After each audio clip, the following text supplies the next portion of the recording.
Good afternoon, Bermuda. It is my pleasure to address you officially for the first time as the Minister of Social Development and Seniors. Throughout my career as an occupational therapist, I've had the pleasure of serving persons from across our community and have seen the needs of our people firsthand when it comes to healthcare and social issues. There is no greater honor for me than to be able to use the skills and knowledge learned throughout my career to bring about change where it is needed the most. To fill the void that exists when young people age out of government care, this government will establish an independent living coordinators, which will be part of a transitional service. The independent living coordinators will create individual plans for our young people coming out of care to provide affordable housing options, post-secondary education, and career and financial advice, as well as access to physical and mental health care. We must not allow our young people to fall through the cracks. We must offer them the tools they need to make smart and informed choices that stand them in good stead for the future. This government is dedicated to helping young people achieve their full potential, and we are committed to providing services and programs that are consumer-centered, which address social and emotional needs, and foster self-determination and self-sufficiency. It is along a similar vein that we will replace the outdated Child Care Placement Board by a Children's Commission, whose remit will be to advocate for children in care. The commission will comprise of representatives from across the Ministry of Child and Family Services, Department of Child and Family Services, the Ministry of Health, Child and Adolescent Services, and the Ministry of Education. Currently, there is no mechanism for children who present with multidisciplinary challenges that are outside of the scope of any individual government department or agency. The Commission will enable a concerted effort in facilitating the well-being of the child.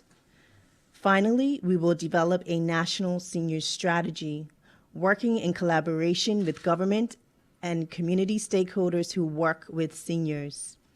The National Senior Strategy will also address dementia care and a prevention plan for seniors' abuse. The strategies will be designed to address the following goals: planning and accountability, workforce development and education, employment and financial security, healthy aging, aging at home, long-term care, accessible transportation, safety and security, intergenerational and inclusive communities. Aging with dignity and supporting families who devote themselves to caring for senior loved ones is a community effort. Thank you, Bermuda. I'm happy to take.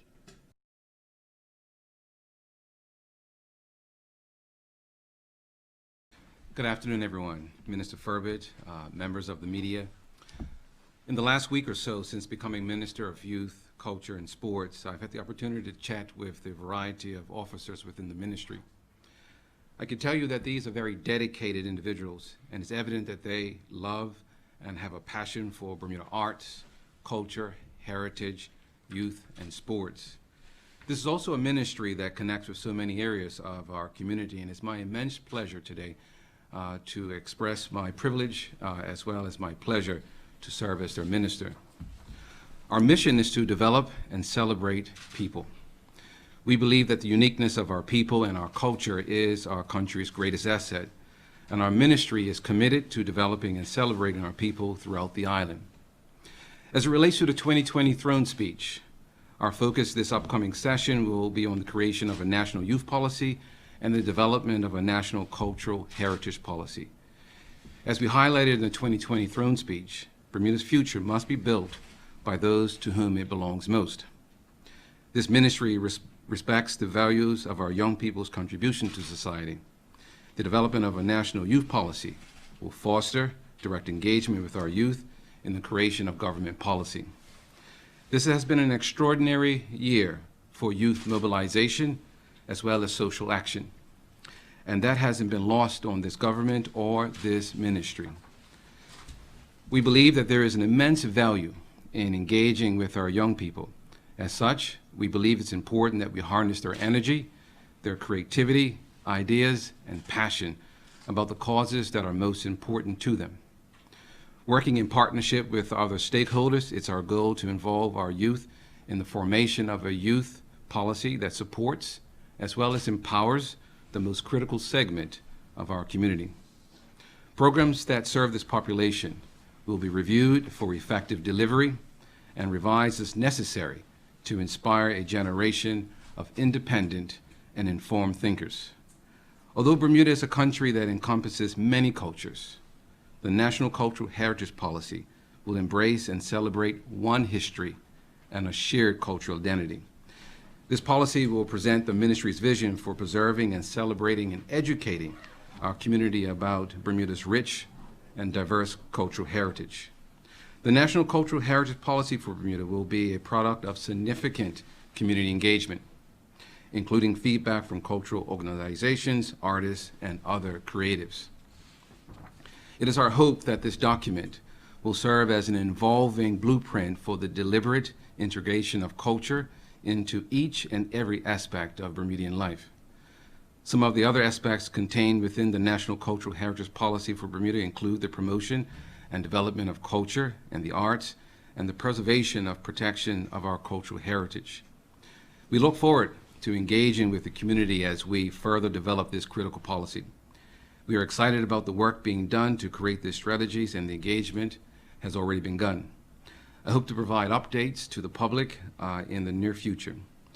Going forward, we will continue to support those popular and critical cultural, artistic, sports, and youth programs and events and initiatives that are sponsored by the ministry that the public have come to depend on. The pandemic has been unusual this year as it relates to how it has changed how we interact with each other. And for the first time in our history, we've had to engage and connect in ways that are very unfamiliar to us. As such, we've had to make necessary adjustments. But it's been during this time of uncertainty that our cultural and national pride, I believe, has really shone through. Our determination and perseverance as a community in successfully navigating the pandemic is proof that our cultural legacy is one of strength as well as one of resilience. For our part, we've made the necessary adjustments in how we engage and connect with our community. So as we press forward during these trying times, our commitment will be to continue to support our artists, continue to preserve our culture, our traditions, continue to celebrate athletic and sport and excellence, and to continue to develop our youth and sport through recreation. All of which we believe will continue to enhance the quality of life for all of our community. I'll end by reminding us that our culture is the backbone of our society. It is the glue that binds us together and informs us of our identity as individuals as well as our community. The ministry has a tremendous role to play in the fabric of Bermudan society, and I'm very proud to be part of this incredible team as we continue to develop and celebrate the people of Bermuda in multiple ways. Thank you so much. Thank you, ministers, for your presentation. Members of the media, this is your opportunity to ask questions to our ministers. Jonathan Bell, would you like to start us off? Jonathan Bell from the Royal Gazette. Thank you. Thanks for having us, folks. Dr. Peets, listening to the debate in Parliament on Friday night, one of your colleagues, Jamal Simmons, raised the notion of bringing back the Job Corps. I guess as you're looking at a youth policy, is there the potential for some of those old programs like that have fallen somewhat by the wayside to get brought back, specifically Job Corps? Yeah, what we can share today, of course, is that there are two things. One, we're going to be reviewing all the programs that are available to us within the government, and we will engage in consultation to make sure that we are being as thorough and as complete as we can as relates to supporting our youth. Thank you, sir. One thing, just curious about, there was some exciting plans for Devonshire Bay Park to get turned into, well, the signs have already gone up, and I gather there's to be a monument. Are there any updates on that plan and potentially other cultural sites like Gibbets Island? Actually, I'm going through all of the relevant updates. I'm unable to give you an update on that one in particular, but I'm pretty sure we have a statement that we can give you in the near future. Thank you, sir. Afternoon, Ms. Furbert. Good afternoon. One thing I wanted to ask about, And this goes back a ways where there were concerns being raised over DCFS and the overseas program. The opposition has kept calling for an independent inquiry into that program. Obviously, it wasn't on the throne speech, but is there any scope going ahead to have that conversation with the opposition or see about putting minds at rest, I guess, on that front? So the former Minister of Department of Child and Family Services has stated previously that Department of Child and Family Services will be undergoing a whole operational review. So to answer that question, yes, they will be undergoing a review. Thank you. You're welcome. And the other question I had was just on dementia care. There are a number of people that bring that up as a point of real urgency in terms of facilities being quite full and that there's an aging population and a lot more of these particular patients coming our way. How do you balance that need with the financial plight that we're in at the moment and that we can't simply just build new facilities willy-nilly? Jonathan, I would have to agree with you. It is a huge concern of us as a government that we are addressing dementia and dementia care. You don't necessarily need new facilities to address dementia and dementia care, but government is committed, as we've outlined in our throne speech, the need for doing further reviews and also building upon policies as it relates to dementia care in Bermuda. Thank you very much, folks. Cheers. Tinee Trott from Bermuda Broadcasting. No questions at all for any of the ministers? Tinee, thank you. Right. Thank you, members of the media, for joining us today. That concludes today's press briefing, and we appreciate your participation. Thank you.